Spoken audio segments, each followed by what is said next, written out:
Punjabi radio US ਸੁਣ ਰਹੇ ਸਾਰੇ ਸਰੋਤਿਆਂ ਨੂੰ ਬਲਵਿੰਦਰ ਕੌਰ ਵੱਲੋਂ ਪਿਆਰ ਭਰੀ ਸਤਿ ਸ਼੍ਰੀ ਅਕਾਲ। ਤੇ ਜੀ ਸਰੋਤੇ ਪ੍ਰੋਗਰਾਮ ਖਬਰ ਤੇ ਨਜ਼ਰ ਪ੍ਰੋਗਰਾਮ ਦੇ ਵਿੱਚ ਸਾਡੇ ਨਾਲ ਹੁੰਦੇ ਨੇ ਮੈਂਟੂ ਗੁਰਸਰੀਆ ਜੀ। ਤੇ ਅੱਜ ਦਸੰਬਰ 23 2017 ਤੇ ਗੱਲਬਾਤ ਕਰਾਂਗੇ ਜੀ ਅਸੀਂ ਮੈਂਟੂ ਗੁਰਸਰੀਆ ਹੋਰਾਂ ਦੇ ਨਾਲ ਕੀ ਕੁਛ ਪੰਜਾਬ ਭਾਰਤ ਦੇ ਵਿੱਚ ਹੁੰਦਾ ਆ, ਖਬਰਾਂ ਤੇ ਕੀ ਉੱਥਰ ਪੁੱਥਰ ਹੁੰਦੀ ਆ, ਖਬਰਾਂ ਤੇ ਨਜ਼ਰ ਮਾਰਾਂਗੇ। ਖਬਰਾਂ ਤੋਂ ਪਹਿਲਾਂ ਧੰਨਵਾਦ ਕਰਨਾ ਚਾਹੁੰਦੇ ਸਾਡੇ ਸਪਾਂਸਰਸ ਖਾਲਸਾ ਇੰਸ਼ੋਰੈਂਸ ਏਜੰਸੀ ਵਾਲੇ ਸਾਨੂੰ ਜੇ ਤੋਂ 4082722500 ਕ੍ਰਿਸ਼ਨ ਧਨੋਤਾ ਜੀ ਜੋਬਾ ਸਿਟੀ ਤੋਂ, ਬਚਿੱਤਰ ਸਿੰਘ ਜੀ ਚਾਲ ਫਰਜ਼ਨੋ ਤੋਂ, ਮਹਿੰਦਰ ਸਿੰਘ ਮਨਜੀਤ ਕੌਰ ਤਖੜ ਮੋਡੈਸਟੋ ਤੋਂ, ਜਸਪਾਲ ਸਿੰਘ ਜੀ ਸੈਕਰਾਮੈਂਟੋ, ਪ੍ਰਿਤਪਾਲ ਸਿੰਘ ਜੀ ਡਰਲਿਕ ਤੋਂ, ਜੱਸੀ ਗਿੱਲ ਪਲੰਬਿੰਗ ਵਾਲੇ ਬੇਕਰਸਫੀਲਡ ਤੋਂ, ਪ੍ਰਿੰਸੀਪਲ ਅਵਤਾਰ ਸਿੰਘ ਪੰਨੂ ਬੇਕਰਸਫੀਲਡ ਤੋਂ, ਸਟੋਨ ਸਰਕਲ ਪਾਰਕ ਵਾਲੇ ਸੀਨੀਅਰਸ ਬੇਕਰਸਫੀਲਡ ਤੋਂ, GN ਲੂਬ ਅਤੇ ਟਰੱਕ ਵਾਸ਼ ਵਾਲੇ ਜਿਨ੍ਹਾਂ ਦੀਆਂ 2 ਲੋਕੇਸ਼ਨਾਂ ਨੇ ਮਡੇਰਾ ਅਤੇ ਸੈਂਟਾਨੇਲਾ। ਇਹਨਾਂ ਤੋਂ ਤੁਸੀਂ ਸਸਤੇ ਭਾਅ ਦੇ ਟਾਇਰਾਂ ਦੇ ਟਾਇਰ ਵੀ ਲੈ ਸਕਦੇ ਹੋ ਜੀ। 2092771013 ਇਹਨਾਂ ਦਾ ਫੋਨ ਨੰਬਰ ਹੈ। ਕਾਲ ਕਰਕੇ ਤੁਸੀਂ ਇਨਫੋਰਮੇਸ਼ਨ ਲੈ ਸਕਦੇ ਹੋ। ਸਾਡੇ ਨਾਲ ਜੁੜ ਚੁੱਕੇ ਨੇ ਮੈਂਟੂ ਗੁਰਸਰੀਆ ਜੀ। ਸਤਿ ਸ਼੍ਰੀ ਅਕਾਲ, ਸਵਾਗਤ ਹੈ ਜੀ। ਜੀ ਸ਼ੁਕਰੀਆ ਜੀ ਸਾਰਿਆਂ ਨੂੰ। ਹਾਂਜੀ, ਸਭ ਤੋਂ ਪਹਿਲਾਂ ਖਬਰ ਕਰਦੇ ਹਾਂ ਜੀ, ਭਾਰਤ ਵੱਲੋਂ ਅਮਰੀਕਾ ਦੇ ਉਲਟ ਭੁਗਤਣ ਤੇ ਸਿਆਸਤ ਗਰਮਾਈ। ਦੇਖੋ, ਇਹ ਕਾਫੀ ਦਿਨਾਂ ਤੋਂ ਹੁਣ ਜੇਰੂਸ਼ਲਮ ਦਾ ਜਿਹੜਾ ਮੁੱਦਾ ਉਹ ਭਖਿਆ ਹੋਇਆ, ਪਰ ਤੁਹਾਨੂੰ ਪਤਾ ਅਮਰੀਕਾ ਸਾਹਿਬ ਆ ਉਹ ਹਰ ਇੱਕ ਮੁੱਦੇ ਤੇ ਆਪਣਾ ਸਟੈਂਡ ਜਿਹੜਾ ਉਹ ਪਿਛਲੀਆਂ ਸਰਕਾਰਾਂ, ਖਾਸ ਤੌਰ ਤੇ ਜੋ ਓਬਾਮਾ ਸਾਹਿਬ ਇੱਥੋਂ ਗੁਜ਼ਰ ਕੇ ਗਏ ਆ, ਉਹਨਾਂ ਦੇ ਤੇ ਬਿਲਕੁਲ ਹੀ ਉਲਟ ਜਾਂਦੇ ਹਰੇਕ ਮਾਮਲੇ। ਸੋ ਇੱਥੇ ਵੀ ਜਿਹੜਾ ਅਮਰੀਕਾ ਦਾ ਪਹਿਲਾਂ ਰਵਾਇਤੀ ਸਟੈਂਡ ਸੀਗਾ ਉਹ ਇਹ ਸੀਗਾ ਕਿ ਇਜ਼ਰਾਈਲ ਦੀ ਜਿਹੜੀ ਵਿਵਾਦਤ ਰਾਜਧਾਨੀ ਜਿਹਨੂੰ ਆਪਾਂ ਜੇਰੂਸ਼ਲਮ ਕਹਿ ਦਿੰਦੇ, ਤਾਂ ਉਹਦੀ ਜਗ੍ਹਾ ਤੇ ਮਾਨਤਾ ਦਿੰਦੇ ਸੀਗੇ ਤੇਲ ਅਵੀਵ। ਦੂਸਰੇ ਦੇਸ਼ ਵੀ ਬਹੁਤ ਸਾਰੇ ਇੱਦਾਂ ਦੇ ਆ ਜਿਹੜੇ ਤੇਲ ਅਵੀਵ ਨੂੰ ਹੀ ਇਜ਼ਰਾਈਲ ਦੀ ਰਾਜਧਾਨੀ ਵਜੋਂ ਮਾਨਤਾ ਦਿੰਦੇ। ਪਰ ਟਰੰਪ ਸਾਹਿਬ ਨੇ ਐਤਕੀ ਆਪਣੀ ਅੰਬੈਸੀ ਉੱਥੇ ਘੱਲ ਕੇ ਜੇਰੂਸ਼ਲਮ ਵਿੱਚ ਪ੍ਰਤੱਖ ਰੂਪ 'ਚ ਇਹ ਮੈਸੇਜ ਦੇ ਦਿੱਤਾ ਕਿ ਅਸੀਂ ਤੇ ਇਜ਼ਰਾਈਲ ਦੀ ਜਿਹੜੀ ਦਾਅਵੇਦਾਰੀ ਹੈ ਜੇਰੂਸ਼ਲਮ ਉਹਨੂੰ ਹੀ ਪ੍ਰਮਾਣਿਤ ਕਰਦੇ, ਉਹਨੂੰ ਮਾਨਤਾ। ਹੁਣ ਇਹ ਜਿਹੜਾ ਕਨਫਲਿਕਟ ਹੈ ਇਸ ਚੀਜ਼ ਨੂੰ ਲੈ ਕੇ ਉਹ ਬੜਾ ਪੁਰਾਣਾ, ਸਦੀਆਂ ਪੁਰਾਣਾ ਹੈ।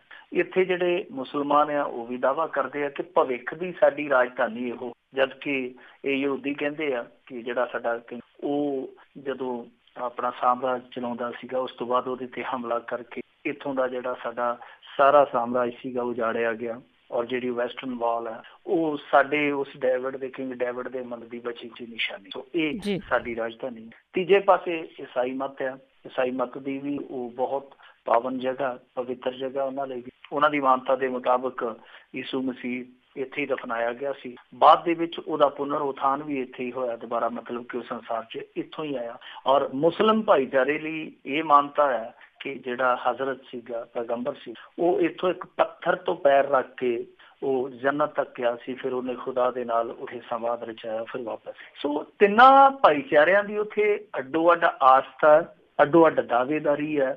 ਪਰ ਜਿਸ ਤਰੀਕੇ ਨਾਲ ਟਰੰਪ ਸਾਹਿਬ ਨੇ ਸਿੱਧਾ ਹੀ ਪਤਾ ਖੇਡ ਦਿੱਤਾ, ਉਹਦੇ ਤੋਂ ਬਹੁਤ ਕੁਛ ਹੈ ਜਿਹੜਾ ਉਹ ਉਥਲ ਪੁਥਲ ਹੋ ਗਿਆ।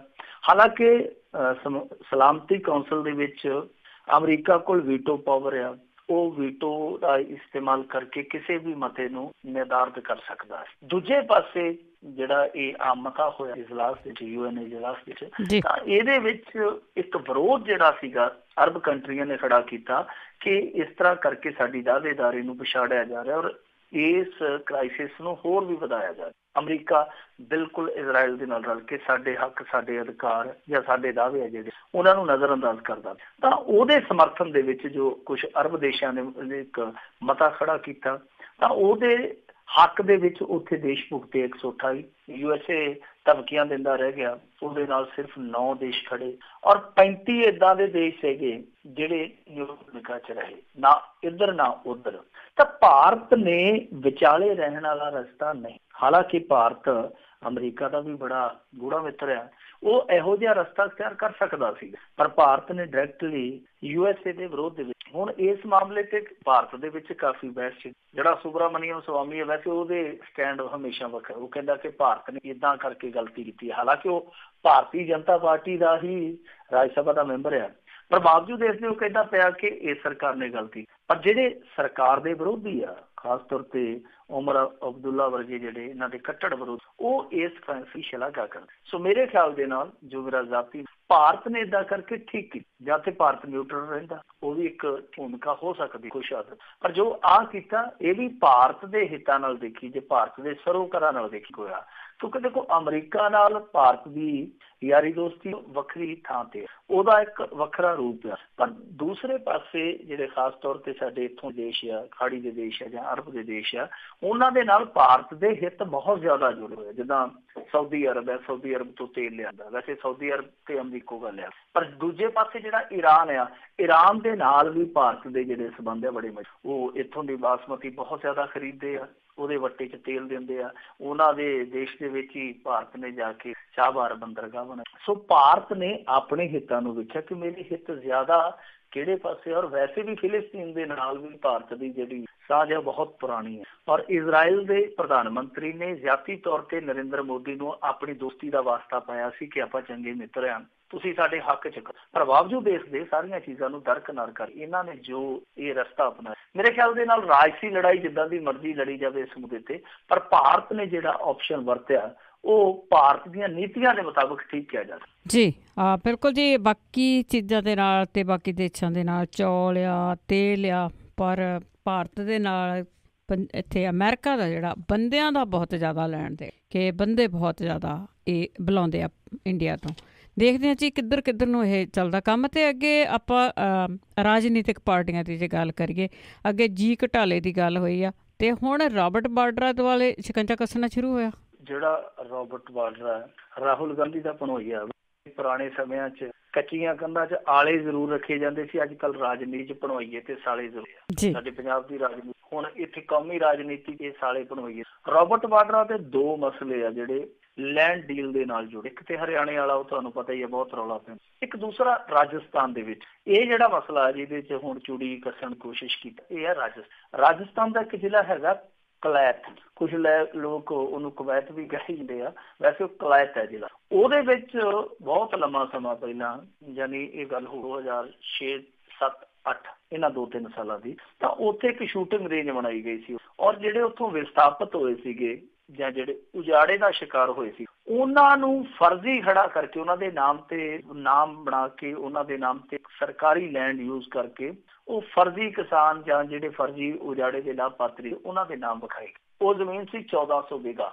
ਸਾਡੇ ਇੱਧਰ ਜਿੱਦਾਂ ਕਿੱਲੇ ਹੁੰਦੇ ਆ, ਰਾਜਸਥਾਨ ਦੇ ਵੀ ਹੁੰਦੇ ਆ, ਸਾਡੇ ਕਿੱਲਿਆਂ 'ਚ 8 ਕਨਾਲਾਂ ਹੁੰਦੀਆਂ, ਉਹਨਾਂ ਦੇ ਬਿਘੇ 'ਚ 6 ਕਨਾਲਾਂ ਹੁੰਦੀਆਂ। ਸੋ 1400 ਏਕੜ ਉਹ ਸਰਕਾਰੀ ਜ਼ਮੀਨ ਜਿਹੜੀ ਕਿ ਫਰਜ਼ੀ ਲਾਭਪਾਤਰੀਆਂ, ਉਹਦੇ 'ਚੋਂ ਦੋਸ਼ ਇਹ ਲੱਗਾ ਕਿ ਜਿਹੜਾ ਰਾਬਰਟ ਵਾਡਰਾ ਸੀਗਾ, ਇਹਦੀ ਕੰਪਨੀ ਨੂੰ ਵੀ 267 ਕਿੱਲੇ, ਜਹਾਂ ਕਿੱਲੇ ਆਪਣੇ ਮੂੰਹ ਨਿਕਲ ਜਾਂਦੇ ਕਿ ਸਾਡੇ ਪੰਜਾਬੀਆਂ ਦੇ ਕਿੱਲੇ ਹੀ ਹੁੰਦੇ, 267 ਬਿਘੇ ਜਿਹੜੇ ਆ ਉਹ ਇਹਦੀ ਕੰਪਨੀ ਨੂੰ ਵੀ ਦਿੱਤੇ। ਸੋ ਹੁਣ ਇਹਨਾਂ ਨੇ ਜਾਂਚ ਪੜਤਾਲ ਜਿਹੜੀ ਸੀ ਉਹ ਈਡੀ ਨੂੰ ਵੀ ਦੇ ਦਿੱਤੀ, ਔਰ ਨਾਲ ਸੀਬੀਆਈ ਇਨਵੈਸਟੀਗੇਸ਼ਨ ਵੀ, ਕਿਉਂਕਿ ਜਦੋਂ ਵਸੁੰਧਰਾ ਰਾਜੇ ਸਰਕਾਰ ਆਈ ਰਾਜਸਥਾਨ ਦੇ ਵਿੱਚ, ਉਹਨਾਂ ਨੇ ਆਉਂਦੇ 18 ਕੇਸ ਦਰਜ ਕੀਤੇ। ਤਾਂ ਹੁਣ ਹੋਇਆ ਕੀ ਆ ਕਿ ਇਹਨਾਂ ਨੇ ਈਡੀ ਵਾਲਿਆਂ ਨੇ 2 ਬੰਦੇ ਕੱਲ ਅਰੈਸਟ ਕਰ ਲਏ, ਔਰ 2 ਬੰਦੇ ਜਿਹੜੇ ਅਰੈਸਟ ਕੀਤੇ ਆ ਉਹ ਜਿਹੜਾ ਰਾਬਰਟ ਵਾਡਰਾ ਦਾ ਬਹੁਤ ਨਜ਼ਦੀਕੀ ਹੈ ਮਿਸਟਰ ਨਾਗਰ, ਉਹ ਮਹੇਸ਼ ਨਾਗਰ ਦੇ ਬਿਲਕੁਲ ਕਰੀਬੀ ਰਹਿਣ ਵਾਲੇ ਲੋਕ, ਯਾਨੀ ਜੋ ਰਾਬਰਟ ਵਾਡਰਾ ਦਾ ਸੱਜਾ ਹੱਥ ਆ, ਜਿਹੜੇ ਗ੍ਰਿਫਤਾਰ ਕੀਤੇ ਗਏ ਉਹ ਸੱਜੇ ਹੱਥ ਦੇਗਾ ਸੱਜਾ। ਹੁਣ ਉਹ ਜਿਹੜਾ ਬੰਦਾ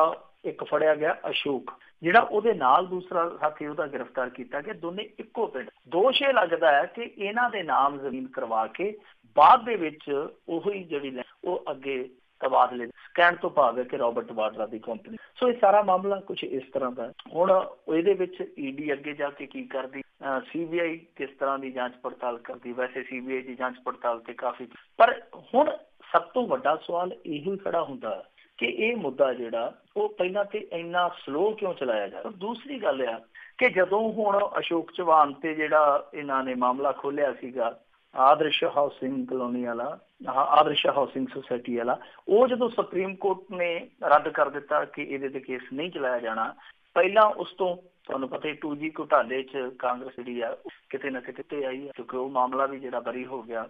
ਇਸ ਤੋਂ ਪਹਿਲਾਂ ਜਿਹੜਾ ਇਹ ਕੋਲਾ ਘੁਟਾਲਾ ਸੀ, ਉਹਦੇ ਵਿੱਚੋਂ ਵੀ ਨਾ ਮਾਤਰ ਜੀ ਸਜ਼ਾ ਹੋਈ। ਇਹ ਤੋਂ ਜੇ ਪਿੱਛੇ ਚਲੇ ਜਾਈਏ, ਕੁਛ ਇਸ ਤਰ੍ਹਾਂ ਦੇ ਅੱਗੇ ਵੀ ਘੁਟਾਲਿਆਂ ਦੇ ਵਿੱਚ ਦਇਆਨਿਧੀ ਮਾਰਨ ਹੋਇਆ, ਜਿਹੜਾ ਸਾਰਾ ਟੱਬਰ ਸਮੇਤ, ਤਾਂ ਕਾਂਗਰਸ ਕਿਤੇ ਨਾ ਕਿਤੇ ਘੁਟਾਲਿਆਂ ਦੇ ਮਾਮਲੇ 'ਚ ਜਿੱਦਾਂ ਹੁਣ ਫਰੰਟ ਫੁੱਟ ਤੇ ਆ ਰਹੀ ਹੈ, ਕਿਉਂਕਿ ਇਹਨਾਂ ਦੀ ਜਿਹੜੀ ਇਨਵੈਸਟੀਗੇਸ਼ਨ ਸੀ ਜਾਂ ਬਹੁਤੀ ਜ਼ਿਆਦਾ ਇਹਨਾਂ ਦੇ ਰਾਜ ਦੇ ਵਿੱਚ ਜਿਹੜੀ ਸਾਰੀ ਪ੍ਰੋਗਰੈਸ ਹੋਈ ਇਹਨਾਂ ਮਾਮਲਿਆਂ ਕਾਨੂੰਨੀ ਪ੍ਰੋਗਰੈਸ ਹੈ ਉਹ ਮੁੱਦੇ ਤਾਂ ਕਾਂਗਰਸ ਕਿਤੇ ਨਾ ਕਿਤੇ ਹੁਣ ਰਾਹਤ ਮਹਿਸੂਸ ਕਰਦੀ ਪਈ ਹੈ, ਫਰੰਟ ਫੁੱਟ ਤੇ ਆ ਗਏ ਕਿ ਦੇਖੋ ਇਹ ਘੁਟਾਲੇ ਹੈ ਹੀ ਨਹੀਂ ਸੀ, ਸਾਡੇ ਨਾਲ ਆਏ ਗਏ, ਸਾਡੇ ਤੇ ਥੋਪੇ। ਤਾਂ ਮੈਨੂੰ ਲੱਗਦਾ ਕਿ ਜਿਹੜਾ ਹੁਣ ਯਕਦਮ ਰੋਬਰਟ ਵਾਡਰਾ ਇਹਨਾਂ ਨੂੰ ਦਿਸ ਪਿਆ, ਤਾਂ ਉਹ ਰੋਬਰਟ ਵਾਡਰਾ ਦਿਸਣ ਦਾ ਕਿਤੇ ਨਾ ਕਿਤੇ ਕਾਰਨ ਇਹੋ ਹੀ ਆ ਕਿ ਜੋ ਕਾਂਗਰਸ ਐਨਰਜੀ ਹਾਸਲ ਕਰਦੀ ਪਈ ਆ ਇਹਨਾਂ ਰਾਹਤਾਂ ਤੋਂ, ਉਹਨੂੰ ਥੋੜਾ ਜਿਹਾ ਘਟਾਇਆ ਜਾਵੇ, ਉਹਦਾ ਅਸਰ ਥੋੜਾ ਜਿਹਾ ਘੱਟ ਕੀਤਾ ਜਾਵੇ, ਕਾਂਗਰਸ ਨੂੰ ਦੁਬਾਰਾ ਫਿਰ ਬੈਕਫੁੱਟ ਤੇ ਲਿਜਾਇਆ ਜਾਵੇ। ਤਾਂ ਆਉਣ ਵਾਲੇ ਦਿਨਾਂ 'ਚ ਅਸੀਂ ਇਹ ਵੀ ਦੇਖ ਸਕਦੇ ਹਾਂ ਕਿ ਰੋਬਰਟ ਵਾਡਰਾ ਦੀ ਜਿਹੜੀ ਚੂੜੀ ਆ ਉਹ ਥੋੜੀ ਜਿਹੀ ਹੋਰ ਟਾਈਟ ਕਰ ਦਿੱਤੀ। ਬਿਲਕੁਲ ਜੀ, ਬੀਜੇਪੀ ਵਾਲੇ ਜਿਹੜੇ ਆ ਉਹ ਆਪਣਾ ਉਹ ਕੱਪ ਪੂਰਾ ਕਰਨਾ ਚਾਹੁੰਦੇ ਆ। ਤੇ ਅੱਗੇ ਆਪਾਂ ਕੇਂਦਰੀ ਸਰਵੇ ਦੀ ਜੇ ਗੱਲ ਕਰੀਏ, ਮੋਗਾ ਤੇ ਫਿਰੋਜ਼ਪੁਰ ਪਿਛੜੇ ਜ਼ਿਲ੍ਹੇ ਵਿੱਚ ਆਏ। ਦੇਖੋ ਜਦੋਂ ਵੀ ਇਸ ਤਰ੍ਹਾਂ ਦਾ ਕੋਈ ਕੇਂਦਰੀ ਸਰਵੇ ਆਉਂਦਾ ਪੰਜਾਬ ਦੇ ਕਿਤੇ ਨਾ ਨਮੋਸ਼ੀ, ਚਾਹੇ ਉਹ ਸਵੱਛ ਭਾਰਤ ਵਾਲਾ ਸਰਵੇ ਹੋਵੇ, ਚਾਹੇ ਕਿਸ ਤਰ੍ਹਾਂ ਦਾ, ਪਰ ਹੈਰਾਨਗੀ ਦੀ ਗੱਲ ਇਹ ਆ ਕਿ ਚਲੋ ਮੰਨ ਲਿਆ ਸਰਹੱਦੀ ਜ਼ਿਲ੍ਹਾ, ਉੱਥੋਂ ਦੀਆਂ ਮੁਸ਼ਕਿਲਾਂ ਬਹੁਤ ਜ਼ਿਆਦਾ ਗੁੰਝਲਦਾਰ ਆ, ਉੱਥੇ ਬਹੁਤਾ ਜ਼ਿਆਦਾ ਵਿਕਾਸ ਨਹੀਂ, ਪਰ ਮੋਗਾ ਤੇ ਪੰਜਾਬ ਦੇ ਬਿਲਕੁਲ ਧੁਨੀ 'ਚ ਆ, ਲੁਧਿਆਣੇ ਦੇ ਬਿਲਕੁਲ ਨਾਲ ਲੱਗਦਾ। ਮੋਗਾ ਜ਼ਿਲ੍ਹਾ ਵੀ ਪਛੜੇ ਜ਼ਿਲ੍ਹਿਆਂ ਦੀ ਸੂਚੀ ਸ਼ਾਮਲ ਆ।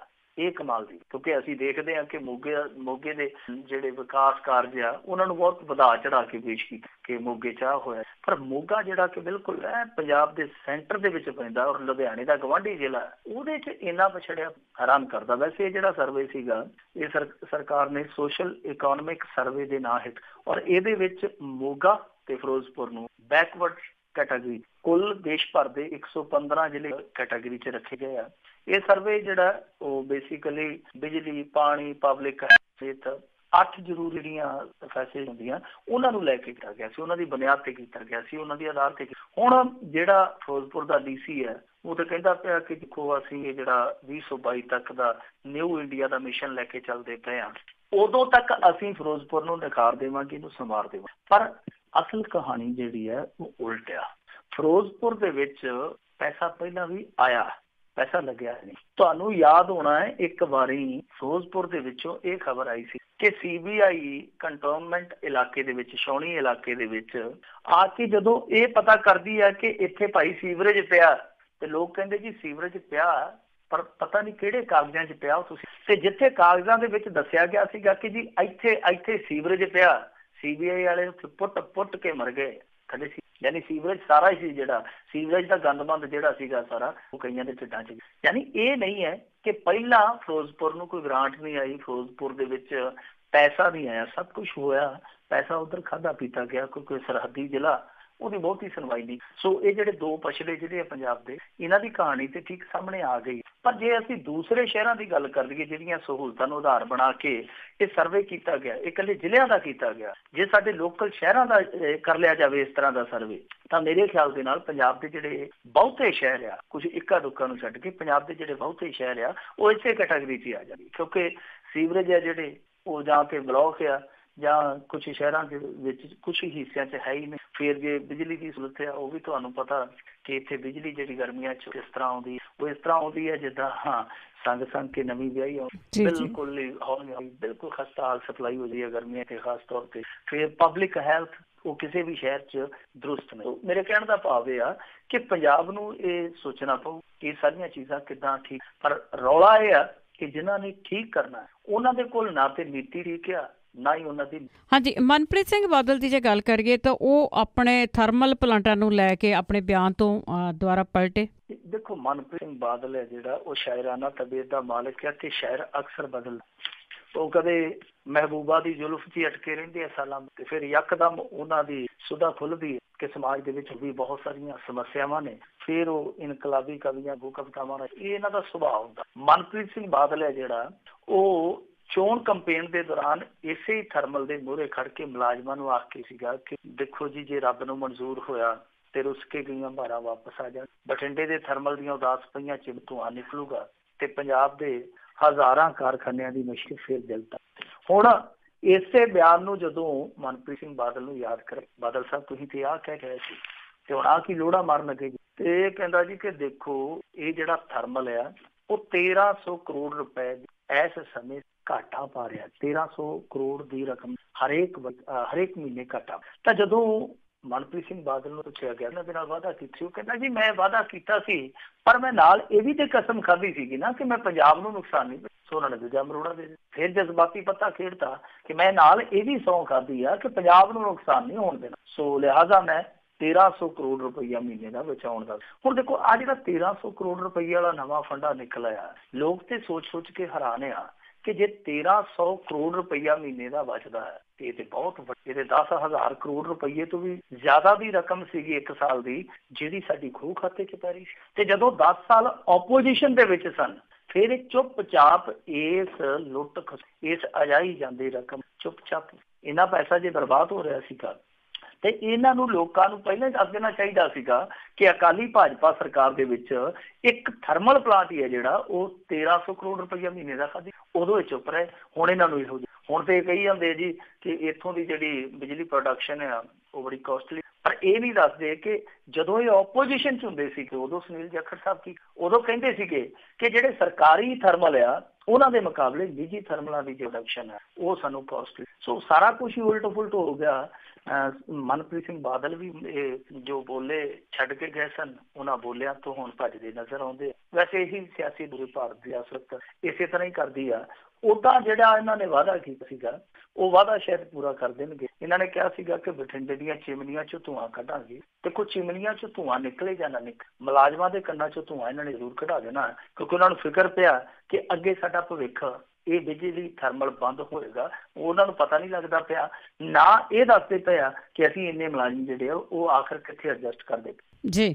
ਤੇ ਅੱਗੇ ਆਪਾਂ ਸਿੰਚਾਈ ਘਟਾਲੇ ਦੀ ਜੇ ਗੱਲ ਕਰੀਏ, ਵੈਸੇ ਪਿਛਲੇ 10 ਸਾਲਾਂ ਵਧੀ ਕੋਈ ਵੀ ਗੱਲ ਫੋਲ ਲਓ ਘਟਾਲੇ ਆ, ਤੇ ਉਸ ਤੋਂ ਬਾਅਦ ਹੁਣ ਸਾਹਮਣੇ ਆਇਆ ਖਾਲ ਘਟਾਲਾ। ਇਹ ਜਿਹੜਾ ਖਾਲ ਹੈ ਨਾ ਇਹਨੂੰ ਆੜ ਵੀ ਕਹਿ ਦਿੰਦੇ ਕੁਛ ਇਲਾਕਿਆਂ 'ਚ, ਆੜ ਜਿੱਦਾਂ ਦੁਆਬੇ ਦੇ ਵਿੱਚ ਸਿੰਜਾਈ ਲਈ ਜਿਹੜੀਆਂ ਖਾਲੀਆਂ ਬਣਾਈ ਖੇਤਾਂ ਦੇ ਵਿੱਚ ਮੋਟਰਾਂ ਦਾ ਪਾਣੀ, ਉੱਦਾਂ ਮਾਲਵੇ ਦੇ ਵਿੱਚ ਉਹ ਵੱਡੇ ਵੱਡੇ ਖਾਲ ਹੁੰਦੇ ਕਿਉਂਕਿ ਉੱਥੇ ਜ਼ਿਆਦਾ ਸਿੰਜਾਈ ਹੈ ਜਿਹੜੀ ਉਹ ਨਹਿਰੀ ਪਾਣੀ ਨਾਲ ਕੀਤੀ ਇਸ ਕਰਕੇ ਕੀਤੀ ਜਾਂਦੀ ਹੈ ਕਿਉਂਕਿ ਧਰਤੀ ਹੇਠਲਾ ਪਾਣੀ ਹੈ ਜਿਹੜਾ ਉਹ ਖਾਰਾ ਔਰ ਸ਼ੋਰਾ ਯੁਕਤ, ਔਰ ਜਿੱਥੋਂ ਇਹ ਸਰਕਾਰੀ ਵਾਰੀ ਦਾ ਪਾਣੀ ਲੰਘਦਾ ਨਹਿਰੀ ਪਾਣੀ ਲੰਘਦਾ ਉਹਨੂੰ ਕਹਿ ਦਿੰਦੇ ਦਫਾ 68 ਦੀ ਵਾਰੀ ਵਾਲਾ ਖਾਲ।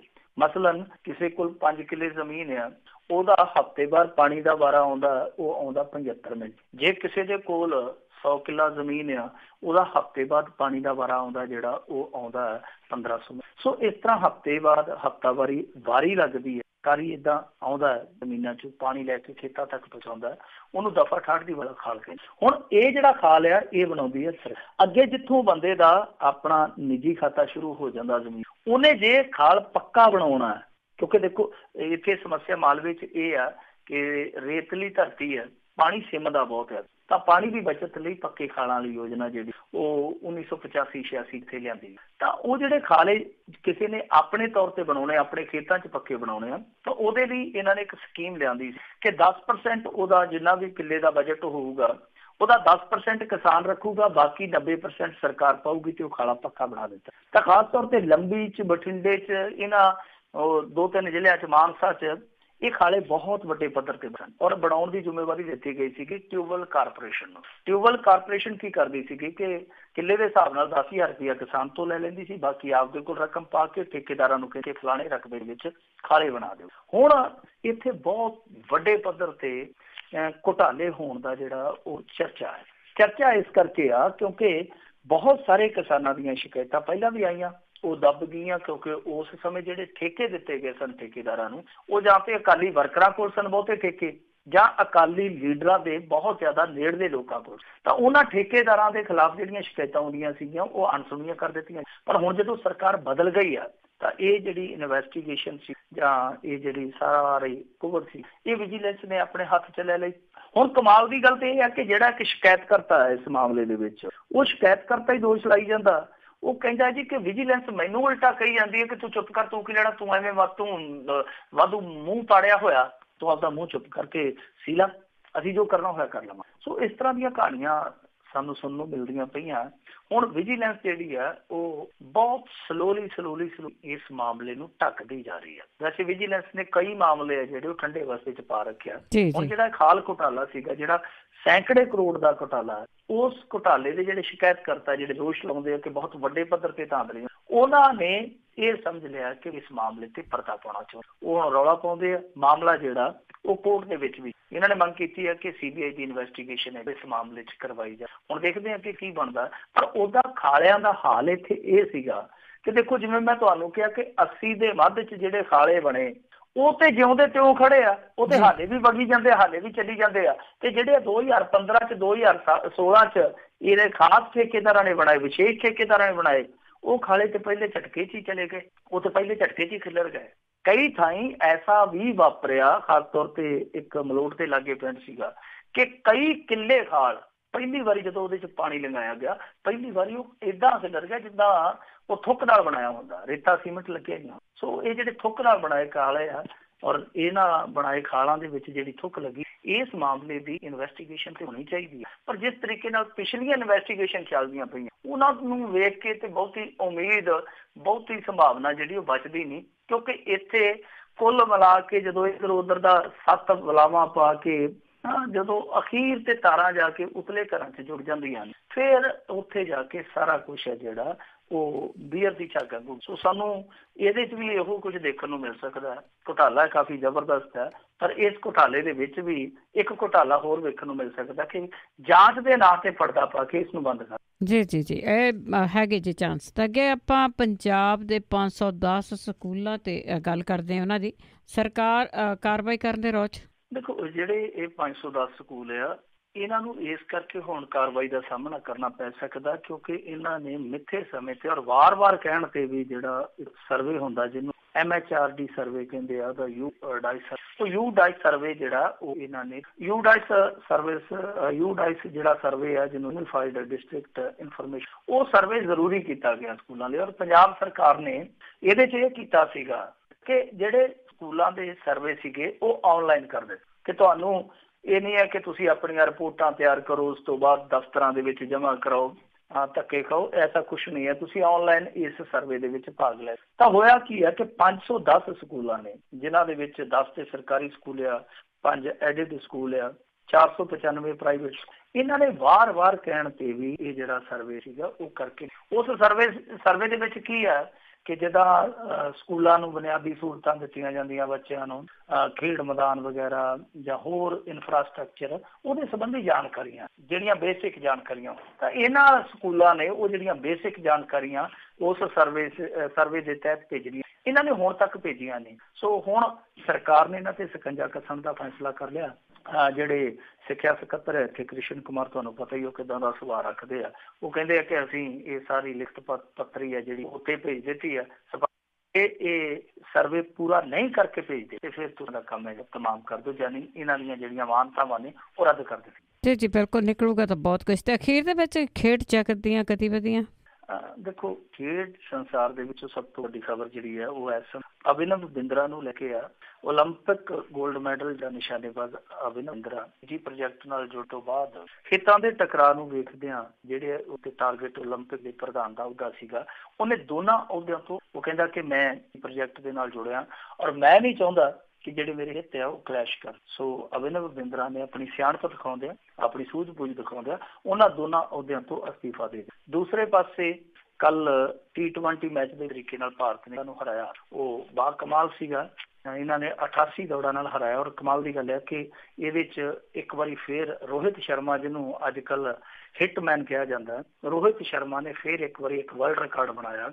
ਉਹਨੇ ਸਭ ਤੋਂ ਤੇਜ਼ ਸੈਂਕੜਾ ਜਿਹੜਾ ਉਹ ਜੜਿਆ, ਯਾਨੀ ਪਹਿਲਾਂ ਵੀ ਵੈਸੇ ਜੜਿਆ ਹੋਇਆ, ਪਰ ਉਨੀਆਂ ਗੇਮਾਂ ਹੀ ਇਹਨੇ ਸੈਂਕੜਾ ਬਣਾ ਕੇ ਉਸ ਰਿਕਾਰਡ ਦੀ ਬਰਾਬਰੀ। ਔਰ ਇਸ ਸਾਲ ਦੇ ਵਿੱਚ ਹੁਣ ਤੱਕ ਭਾਰਤੀ ਕ੍ਰਿਕਟ 14 ਸੀਰੀਜ਼ ਜਿੱਤੇ। ਤੀਸਰੇ ਪਾਸੇ ਜੇ ਖਬਰ ਆਪਾਂ ਬਾਸਕਟਬਾਲ ਤੋਂ ਲਈਏ ਤਾਂ 27 ਸਾਲਾਂ ਬਾਅਦ ਹਰਿਆਣਵੀ ਸ਼ੋਰੇ ਆ ਜਿਹੜੇ ਉਹ ਬਾਸਕਟਬਾਲ ਚੈਂਪੀਅਨ, ਤਾਂ ਗਰਲਸ ਜਿਹੜੀਆਂ ਹਰਿਆਣੇ ਦੀ ਉਹ ਪਹਿਲੀ ਦਫਾ ਚੈਂਪੀਅਨ। ਇਹ ਇੱਕ ਬਹੁਤ ਵੱਡੀ ਪ੍ਰਾਪਤੀ। ਇਹ ਜਿਹੜਾ 63ਵੇਂ ਗੋਲਡ ਨੈਸ਼ਨਲ ਇਹਨਾਂ ਨੇ ਪ੍ਰਦਰਸ਼ਨ ਕੀਤਾ ਹੈ, ਬੜਾ ਬਾਕਮਾਲ ਪ੍ਰਦਰਸ਼ਨ। ਇੱਕ ਖਬਰ ਜਿਹੜੀ ਹੈ ਉਹ ਪੰਜਾਬ ਤੋਂ ਹੈ ਕਿ 61ਵੀਂ ਰਾਸ਼ਟਰੀ ਸ਼ੂਟਿੰਗ ਚੈਂਪੀਅਨ ਸਨਮੋਹਨ ਸਿੰਘ ਬਰਾੜ ਨੇ 4 ਤਗਮੇ, ਛੋਟੀ ਜਿਹੀ ਉਮਰ ਦਾ ਖਿਡਾਰੀ, ਬਹੁਤ ਵੱਡੀਆਂ ਸੰਭਾਵਨਾ ਰੱਖਦਾ, ਇਹਨੇ 4 ਤਗਮੇ। ਜੀ ਬਹੁਤ ਬਹੁਤ ਧੰਨਵਾਦ ਮਿੰਟੂ ਗੁਰਸਰੀਆ ਜੀ। ਤੇ ਸਰੋਤੇ ਸਨ ਮਿੰਟੂ ਗੁਰਸਰੀਆ ਜੀ ਸਾਡੇ ਨਾਲ ਜੁੜਦੇ ਨੇ, ਕਰਦੇ ਨੇ ਖਬਰਾਂ। ਹੁਣ ਇਸੇ ਦੇ ਨਾਲ ਅੱਜ ਦਾ ਬੁਲਟਨ ਇੱਥੇ ਹੀ ਸਮਾਪਤ। ਹੁਣ ਬਲਵਿੰਦਰ ਕੌਰ ਵੱਲੋਂ ਵੀ ਆਪ ਸਭ ਨੂੰ ਪਿਆਰ ਭਰੀ ਸਤਿ ਸ੍ਰੀ ਅਕਾਲ।